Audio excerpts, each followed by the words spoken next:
10వ తరగతి మార్చి 2019 mathematics paper 1లోని 2 మార్కుల ప్రశ్నలు మనం ఈరోజు నేర్చుకుందాం. ఏమొచ్చాయి, మరి ఏ చాప్టర్స్ వచ్చాయి అనేది చూద్దాం. మరి 2 మార్క్స్ క్వశ్చన్స్ 6 వస్తాయి. మొత్తం మనకు చాప్టర్స్ 7 ఉంటాయి. మరి దీంట్లో 6 వచ్చాయి కాబట్టి మరి ఏదో ఒక చాప్టర్ నుంచి మాత్రం ప్రాబ్లం రాదు. చూద్దాం, మనం ఇప్పుడు గమనిద్దాం. ఇప్పుడు 8th క్వశ్చన్ నుంచి స్టార్ట్. 8th క్వశ్చన్ నుంచి 13 క్వశ్చన్స్ వరకు 2 మార్క్స్ క్వశ్చన్స్ ఉంటాయి. ఇప్పుడు 8th క్వశ్చన్ సమితులు చాప్టర్ నుంచి వచ్చింది. ఇప్పుడు ఆ ప్రశ్నని మనం సాల్వ్ చేద్దాం. ఒకసారి ఆ ప్రశ్న మీకు రాస్తున్నా.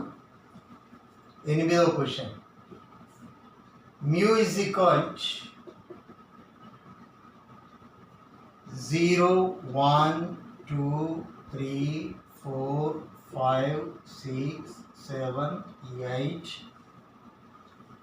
9 and 10, and A is equal to 2, 3, 5, 8 and మరియు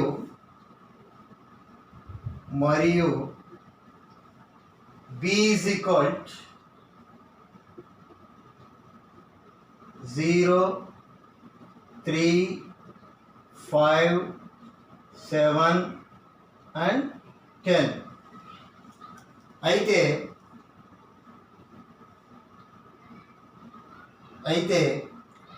A ఇంటర్సెక్షన్ B ను వెన్ చిత్రంతో ప్రదర్శించండి.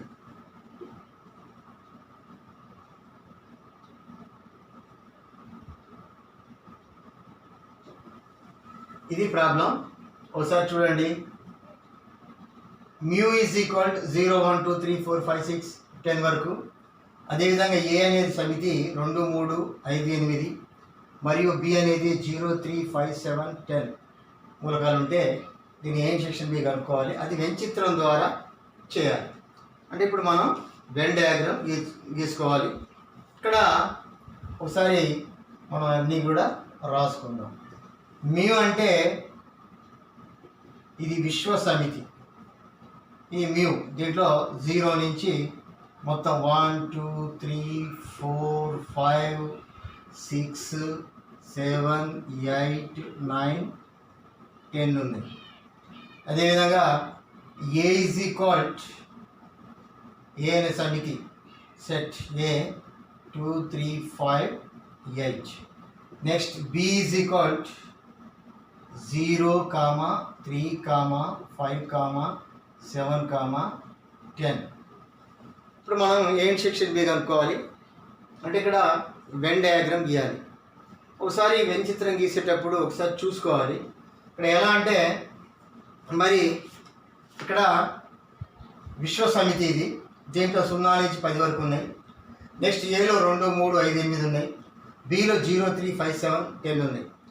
అయితే ఇక్కడ మరి ఈ రెండిట్లో ఏమైనా కలిసినే ఉంటే అదొక రకంగా ఉంటుంది వెన్ చిత్రం.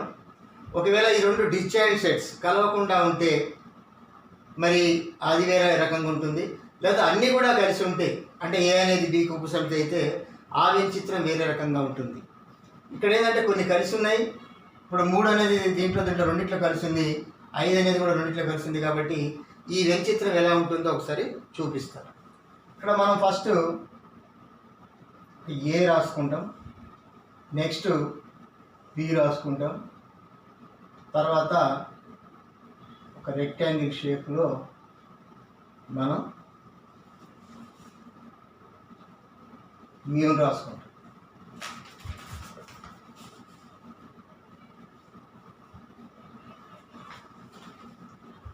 ఇది ఏ, ఇది బి, ఇది మ్యూ. అయితే ఇక్కడ ఈ విధంగా కొన్ని కలిసి ఉన్నాయి, కొన్ని కలిసి లేవు. కాబట్టి ఈ విధంగా తీసుకున్నాం. ఒకవేళ ఏలో ఉన్నాయన్నీ కూడా బీలో ఉంటే అంటే ఏ బీకి ఉపసమితి అయితే అప్పుడు ఏని బీలో బి పెద్దగా గీసి ఏని దాంట్లో గీసుకోవాలి. అలా కాకుండా అసలు రెండిట్లో కూడా ఒకటి కూడా కలవకుండా ఉంటే అలాంటప్పుడు మనం ఏం చేయాలంటే విడివిడిగా గీసుకోవాలి.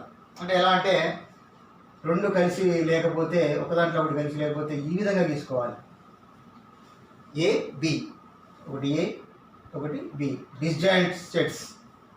లేకపోతే ఒకలా అన్నీ కలిసి ఉంటే ఉపసమితి కనుక ఒకటి ఉంటే ఒకదానికి ఒకటి ఇలా గీసుకోవాలి. అంటే ఏలో ఉన్నాయని బిలో ఉంటే ఈ టైప్ గీసుకోవాలి. అంటే ఇక్కడ వెంచిత్రం గీసేటప్పుడు ఆలోచించాలి. ఎలా అంటే ఇది 8 సెక్షన్ బి కనుక్కునేటప్పుడు మరి ఇలా గీసామనుకోండి, ఇక్కడ ఇలా ఉంది కాబట్టి ఇలా గీస్తున్నాం. కాకుండా అసలు దీంట్లో సంబంధం లేకుండా దాంట్లో వేరే మూలకాలు ఉంటే ఈ టైప్లో గీయాల్సి వస్తుంది. లేకపోతే అన్నీ కూడా ఒకే దాంట్లో ఏలో ఉన్నాయని కూడా బిలో ఉంటే ఈ టైప్లో గీయాల్సి వస్తుంది. ఇప్పుడు మనం దీనికి వెంచిత్రం గీసాం. ఈ వెంచిత్రంలో వాటిని ఆ నెంబర్స్ని మనం రాసుకుందాం. ఎక్కడ రాయాలనేది మీకు ఇప్పుడు చెప్తాను. ఇక్కడ రెండిట్లో కామన్గా ఉన్నాయి. 3 ఉంది, 5 ఉంది కాబట్టి ఇది ఇంటర్సెక్షన్ 3, 5 ఈ రెండిట్లో కలిసిన పార్ట్లో రాసుకోవాలి. తర్వాత ఏలో మిగిలిన ఏమున్నాయంటే 2, 8 ఉంది కాబట్టి ఏ మాత్రమే 2, 8 ఇటువైపు రాసుకోవాలి. తర్వాత అటువైపు బిలో చూసుకుంటే 3, 5 తర్వాత 0 ఉంది కాబట్టి 0 రాసుకోవాలి. తర్వాత 7 ఉంది కాబట్టి 7, తర్వాత 10. ఇవి రాసుకున్న తర్వాత మరి మిగిలినవి ఉన్నాయి, మ్యూలో ఇంకా ఉన్నాయి.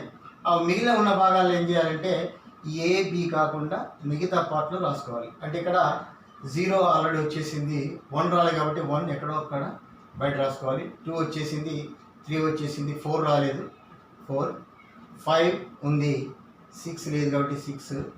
అదేవిధంగా 7 వచ్చేసింది, 8 వచ్చేసింది, 9 రాలేదు కాబట్టి 9 కూడా వేరే పార్ట్లో రాసుకోవాలి. అదేవిధంగా 10 దాంట్లో వచ్చేసింది. ఇప్పుడు ఏ ఇంటర్సెక్షన్ బి అంటే మనకు దేర్ఫోర్ ఏ ఇంటర్సెక్షన్ బి, ఇది వెన్ డయాగ్రామ్ గీసాను.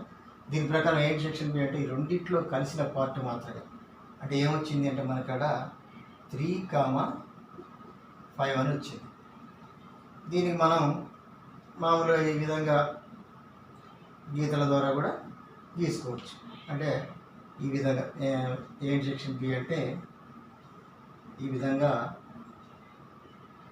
షేడ్ చేసి కూడా గీసుకోవచ్చు. ఇది ఏ, ఇది బి, ఇది ఇంటర్సెక్షన్ బిని ఈ విధంగా గీసుకోవచ్చు. Okay, next 9th question.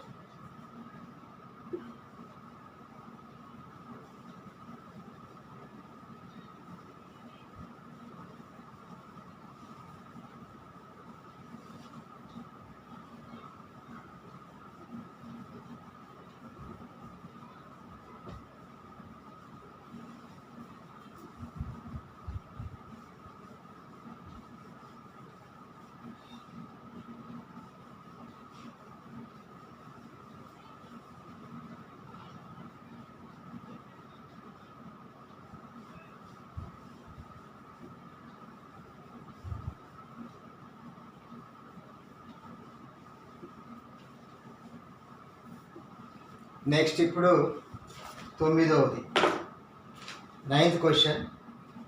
ఇది నిరూపక రేఖాగణితం, కోఆర్డినేట్ జియోమెట్రీ. ఇక్కడ ఏంటంటే ఏ 1, 3, బి 2, 2, సి 5, 1లు సరేకే బిందువులని అఖిల అంటున్నది. నీవు అఖిలతో ఏకీభవిస్తావా? ఎందుకు? ఇక్కడ 9th ప్రాబ్లం. ఏ అనేది 1, 3, బి అనేది బిందువులు 2, 2 అండ్ సి అనేది 5, 1. ఈ 3 బిందువులు సరేఖీయ బిందువులని అఖిల అంటున్నది. సరేఖీయాలు, సరేఖీయ బిందువులు అని అఖిల అంటుంది. కాబట్టి అది మనం ఏకీభవిస్తామా? ఎందుకు ఏకీభవిస్తాం అంటే ఇక్కడ ఇవి సరేఖీయాలు. అంటే ఈ 3 సరేఖీయాలు అంటే అర్థం ఏంటంటే ఈ 3 కూడా ఒకే రేఖలో ఉన్నాయని చూపించటం సరేఖీయాలు అంటే.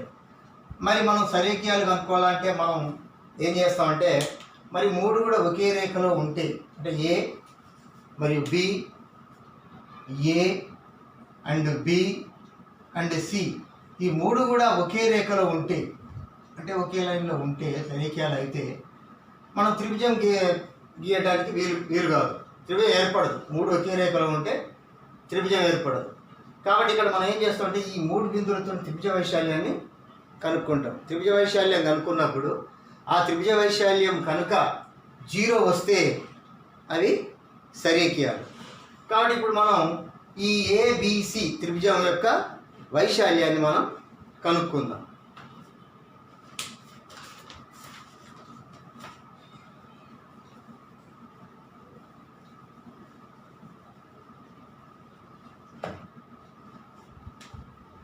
ఇక్కడ ట్రయాంగిల్ ఏబిసి త్రిభుజము వైశాల్యం అనుకోవాలి. మరి వైశాల్యానికి సూత్రం ఉంది, of mod x1 into y2 minus y3 plus x2 into y3 minus y1 plus x3 into y1 minus y2. ఇది చదరపు యూనిట్. మరి ఈ సూత్ర ప్రకారం మనం ఈ సరేఖ్యాలని నిరూపించాలి. అంటే ఇప్పుడు త్రిభుజ వైశాల్యం కనుక్కుంటున్నాం. మరి ఇక్కడ x1 y1 ఇది x1 ఇది y1 ఇది x2 y2 ఇది x3 y3 పాయింట్స్ తీసుకుంటాం. తీసుకున్నప్పుడు ఇప్పుడు ఈ సూత్రాన్ని తీసుకొని చేస్తున్నాం కాబట్టి ఆఫ్ మాడ్ x1 అంటే 1 తీసుకుంటాం, y2 అంటే 2 తీసుకుంటాం, మైనస్ y3 అంటే 1 తీసుకుంటాం, ప్లస్ x2 అంటే 2 తీసుకుంటాం, తర్వాత y3 అంటే 1 తీసుకుంటాం, అండ్ y1 అంటే 3 తీసుకుంటాం.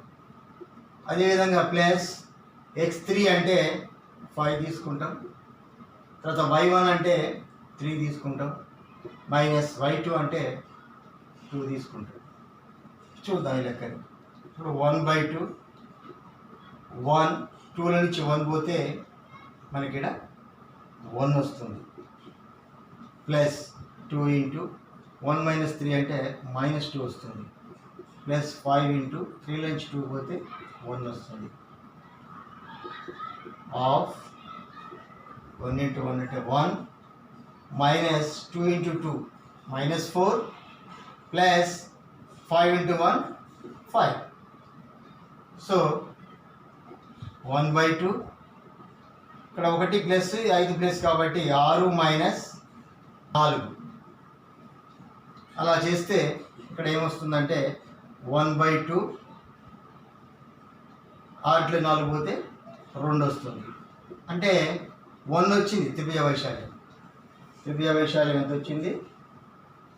1 వస్తుంది. మరి త్రిభుజ వైశాల్యం ఇక్కడ 1 వచ్చింది కాబట్టి ఇవి త్రిభుజం ఏర్పడింది కాబట్టి ఇవి సరేఖ్యాలు కావు. దేర్ఫోర్ ఈ బిందువులు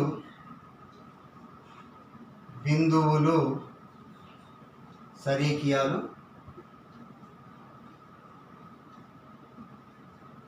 కావు. అంటే ఇక్కడ సరేఖ్యాలు కావంటే దాని అర్థం ఏంటి? అఖిల మరి సరేఖ్య బిందువులు అని అంటుంది కాబట్టి అఖిలతో ఏకీభవిస్తావా? ఏకీభవించను. అఖిలతో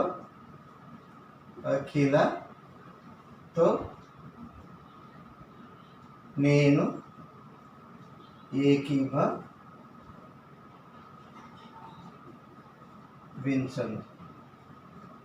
ఎందుకు ఏకీభవించట్లేదంటే ఇక్కడ మరి 0 రావాలి. సరేఖ్యాలు కావాలంటే ఒకే రేఖలో ఉన్నాయంటే త్రిభుజం ఏర్పడకూడదు కాబట్టి త్రిభుజ వైశాల్యం 0 రావాలి. కానీ ఇక్కడ 1 వచ్చింది కాబట్టి మరి సరేఖ్యాలు కావు.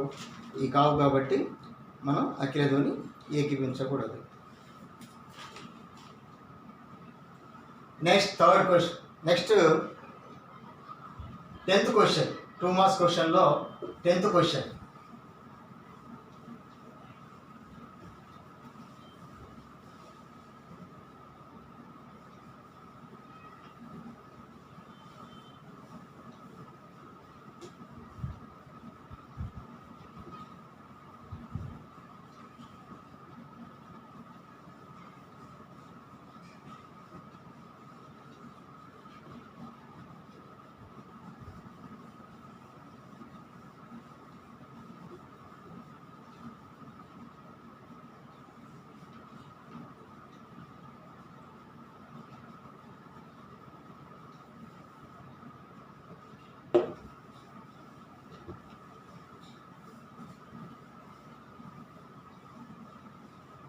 ఇప్పుడు నెక్స్ట్ 10వ క్వశ్చన్. ఇది వర్గ సమీకరణాలు చాప్టర్. 2 + √3 మరియు 2 - √3 మూలాలు గల వర్గ సమీకరణాన్ని వ్రాయండి.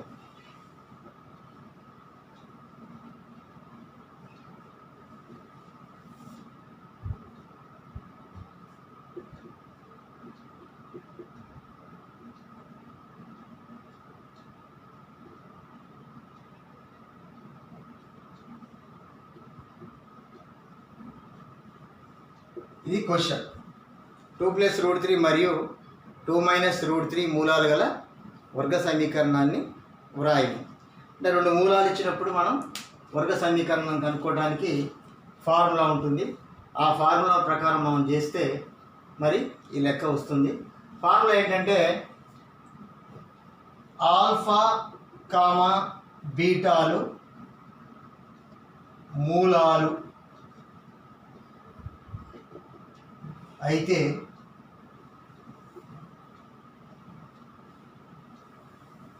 ఆ వర్గ సమీకరణం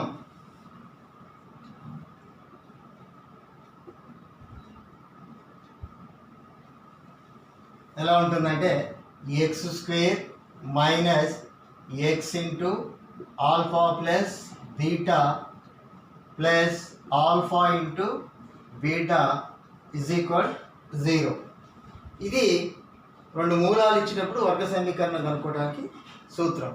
అంటే ఏంది ఇక్కడ ఆల్ఫా ప్లస్ బీటా అంటే మూలాల మొత్తము, ఆల్ఫా ఇంటూ బీటా అంటే మూలాల లబ్ధము.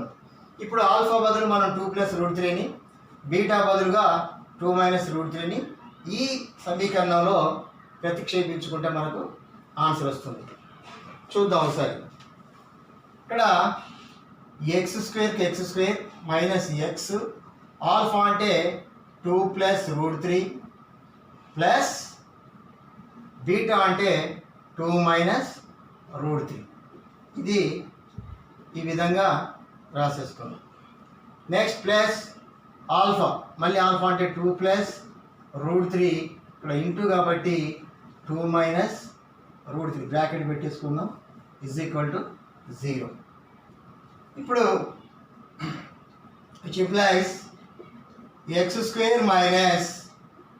x, ఇక్కడ 2 + √3 అంటే ఆల్ఫా, 2 - √3 అంటే బీటా. మనం ఇలా కూడా మీరు చూసుకోవచ్చు.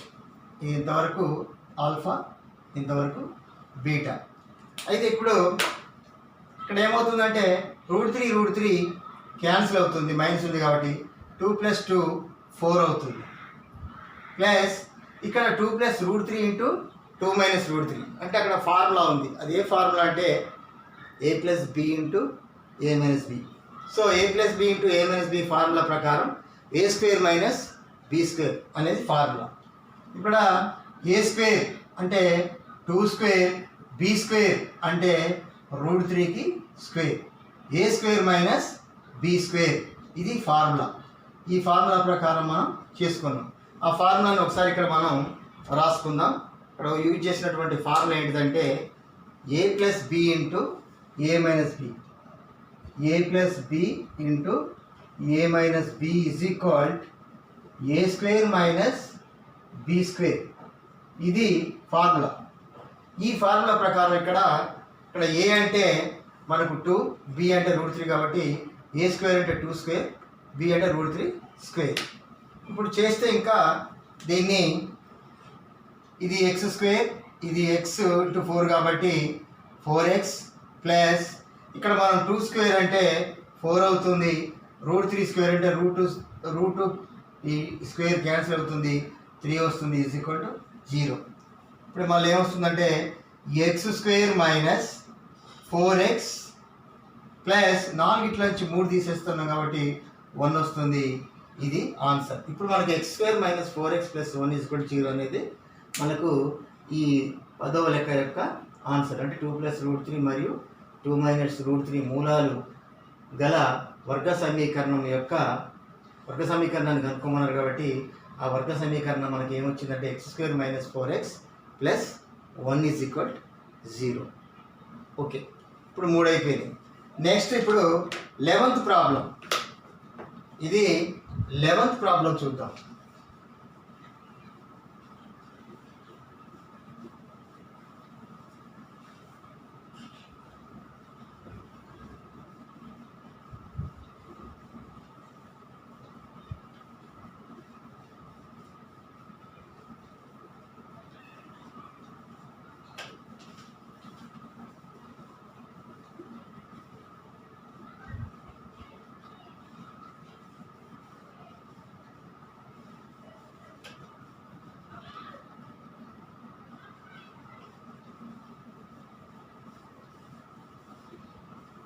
ఇప్పుడు మనం 11th ప్రాబ్లం చూద్దాం. ఇక్కడ 2 మార్క్స్ క్వశ్చన్స్కి నో చాయిస్. 6 క్వశ్చన్లకి 6 క్వశ్చన్లు చేయాల్సిందే. ఒక్కొక్క దానికి 2 మార్క్స్ అంటే 12 మార్కులు వస్తాయి. అదేవిధంగా 1 మార్క్ క్వశ్చన్లకు కూడా చాయిస్ లేదు. ఇప్పుడు మనం దీంట్లో 11th ప్రాబ్లం చూద్దాం. 11th question, x³ - 4x² + 5x - 2 ను x - 2 చే భాగించండి.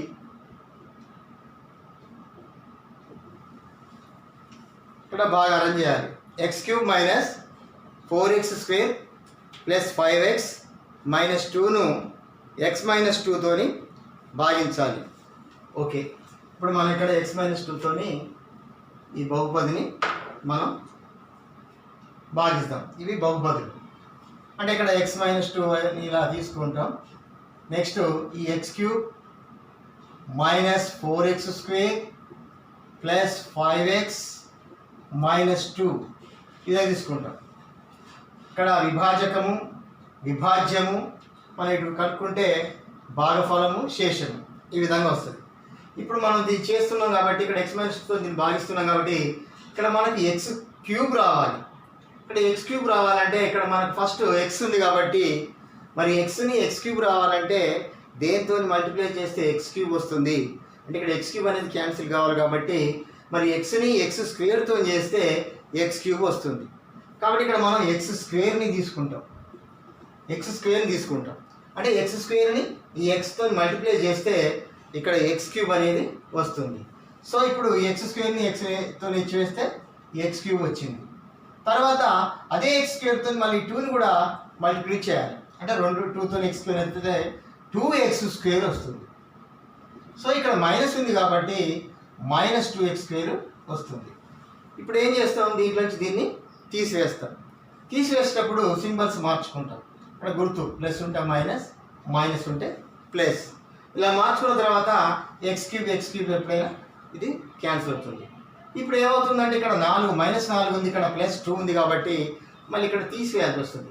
కాబట్టి 4 నుంచి 2 పోతే 2, మైనస్ గుర్తుంది కాబట్టి -2x² వస్తుంది. మిగతా రెండింటిని కూడా మనం ఇక్కడ కిందికి రాసుకుంటాం.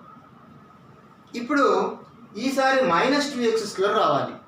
మరి ఇక్కడ ఎంత ఉంది, మనకు x ఉంది. అంటే x ఉందంటే ఇక్కడ x² రావాలంటే ఇంకొక x కావాలి. మళ్ళీ -2 కూడా రావాలంటే -2x కావాలి. సో ఇక్కడ -2xతో దీన్ని ఎక్స్ని చేస్తే ఇది -2x². అంటే x²లో ఒక x తీసేస్తే మిగిలిన పార్ట్ -2x. ఈ -2xతో దీన్ని హెచ్ వేయాలి. సో ఇక్కడ మనం -2x తీసుకుంటాం. -2xతో ఎక్స్ని చేస్తే -2x² వస్తుంది. తర్వాత అదే -2xతో మళ్ళీ -2 కూడా హెచ్ వేస్తే 2 రోజులు 4 కాబట్టి మైనస్ ఉంది, ఇక్కడ మైనస్ ఉంది, ప్లస్ వస్తుంది, 2 రోజులు 4 వస్తుంది, అది x అవుతుంది. 4x, 2 రోజులు 4x.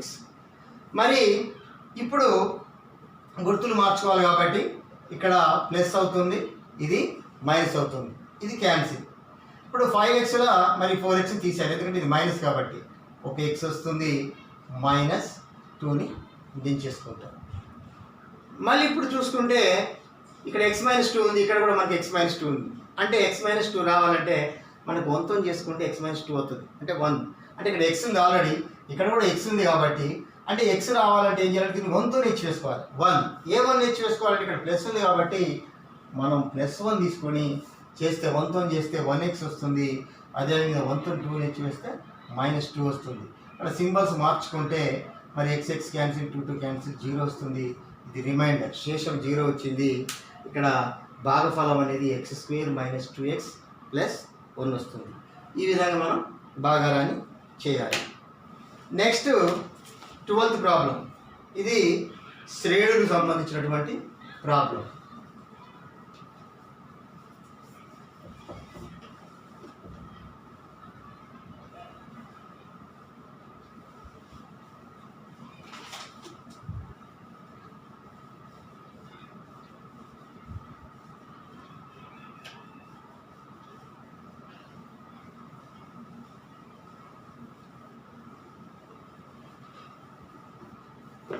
ఇప్పుడు 12వ ప్రాబ్లం.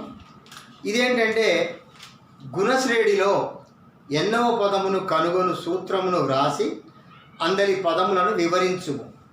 అంటే సూత్రం రాయమని అడుగుతారు.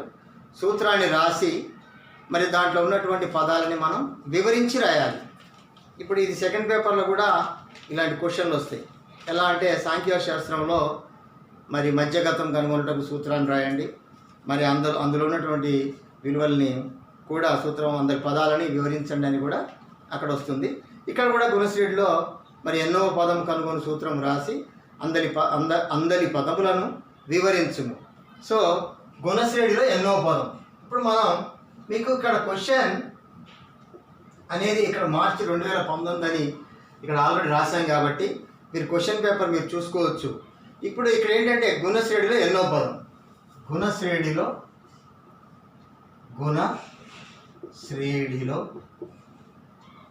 ఎన్నవ పదం, దీని సూత్రం రాయాలి. దాని ఎన్నో పదం సూత్రం ఏంటంటే an = a × r⁴n - 1. ఇది ఫార్ములా. an అంటే ఇప్పుడు an అంటే ఏంది, a అంటే ఏంది, r అంటే ఏంది, n అంటే ఏంది, అవి మనం రాయాలి. అవి రాస్తే మనకి ఇక్కడ 2 మార్క్స్ వస్తాయి. ఇక్కడ ఏ అంటే మొదటి పదం,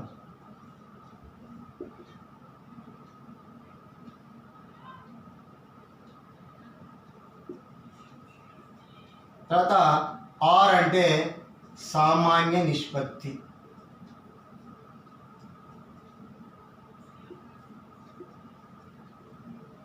అదేవిధంగా ఎన్ అంటే పదాల సంఖ్య,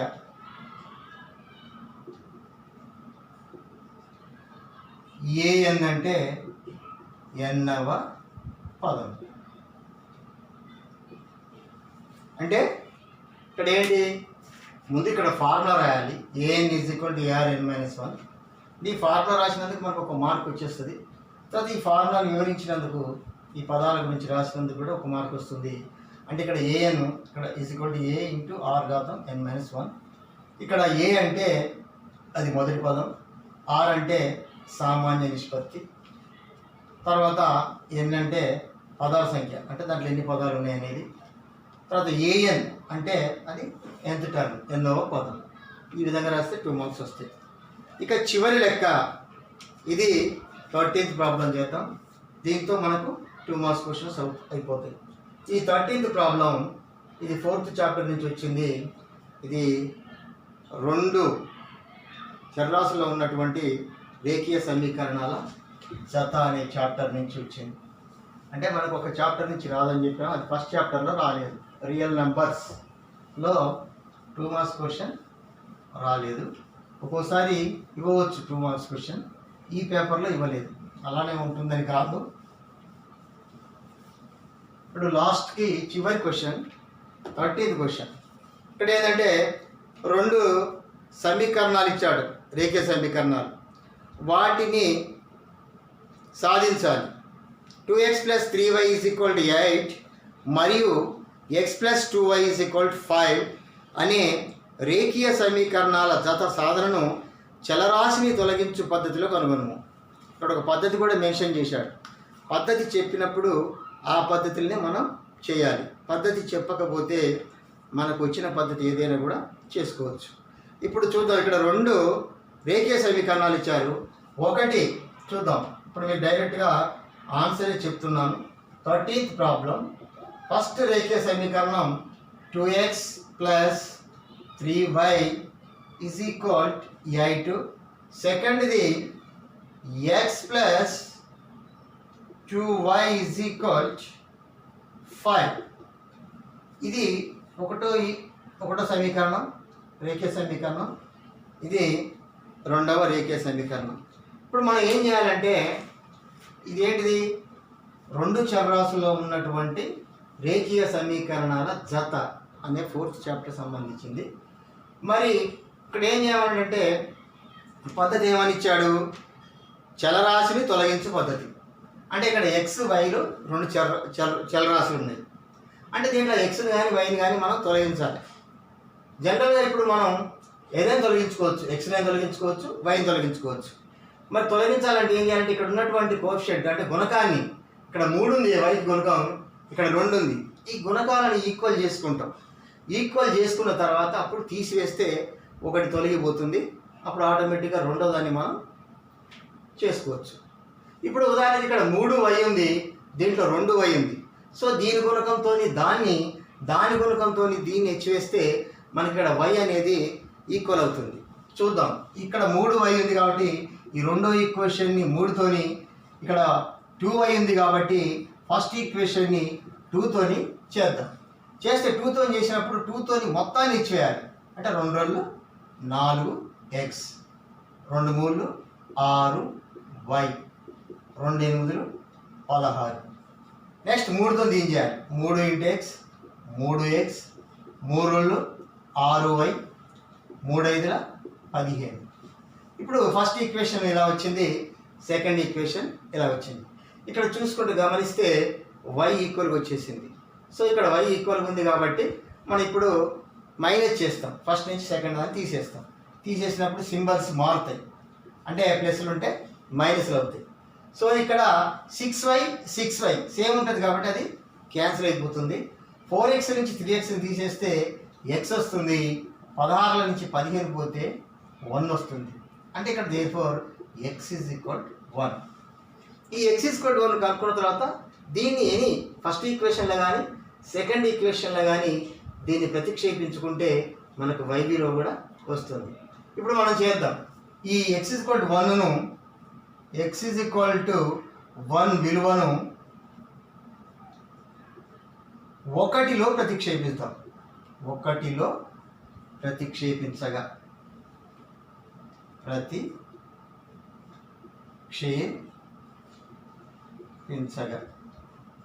1లో ప్రతిక్షేపిద్దాం. 1 అంటే ఏది, ఇటువైపు రాస్తుంది. ఇక్కడ 2x plus 3y is equal to 8. ఇది ఫస్ట్ ఈక్వేషన్. ఆ ఫస్ట్ ఈక్వేషన్లో x ఉన్న దగ్గర 1 రాసుకుంటే మనకు y విలువ కనుక్కోవచ్చు. అంటే 2 × 1 plus 3y is equal to 8. 2 1 2 plus 3y is equal 8. ఈ 2 నాటి తీసుకెళ్తే 3y is equal 8 minus 2. 3y is equal 6. y is equal 6/3. That is equal y is equal కొట్టేస్తే మనకు 2 వస్తుంది. y is equal 2. అంటే ఇక్కడ మనం x ఈక్వల్ 1 విలువని దీంట్లో ప్రతిక్షేపించాం. ఇక్కడ 2x plus 3y is equal 8 కాబట్టి ఇక్కడ x బదులు 1 వేసుకున్నాం. 1 వేసుకున్నప్పుడు మరి 3y అట్లే ఉంటుంది కాబట్టి 2 1 2 ప్లస్ 3y ఈజ్ ఈక్వల్ 8. ఈ 2 నాటి తీసుకెళ్ళాం. తర్వాత 8 నుంచి 2 పోతే 6 వచ్చింది. 3y is equal 6. y is equal 6/3 కొట్టేస్తే మనకు 2 వచ్చింది. y ఈజ్ ఈక్వల్ 2 వచ్చింది. దేర్ఫోర్ ఇక్కడ దీని సాధన ఏంటంటే x, y మనం కనుక్కున్నాం కాబట్టి x, y is equal x విలువ 1 వచ్చింది, y విలువ మనకు 2 వచ్చింది. ఇది మనకు ఆన్సర్. ఈ విధంగా 2 మార్క్స్ క్వశ్చన్స్ మొత్తం 6 మనం ఇప్పుడు చెప్పుకోవడం జరిగింది. 6లో 12 మార్కులు వస్తాయి. మరి ఇదే విధంగా ఇప్పుడు మార్చి 2019 పేపర్ మీకు చెప్పడం జరిగింది. మీరు మిగతా పేపర్స్ని కూడా సాల్వ్ చేసుకుంటే మరి పాస్ కావడానికి చాలా ఈజీగా ఉంటుంది. మీరు వీటితో పాటు మిగతా పేపర్స్ కూడా ప్రాక్టీస్ చేయండి.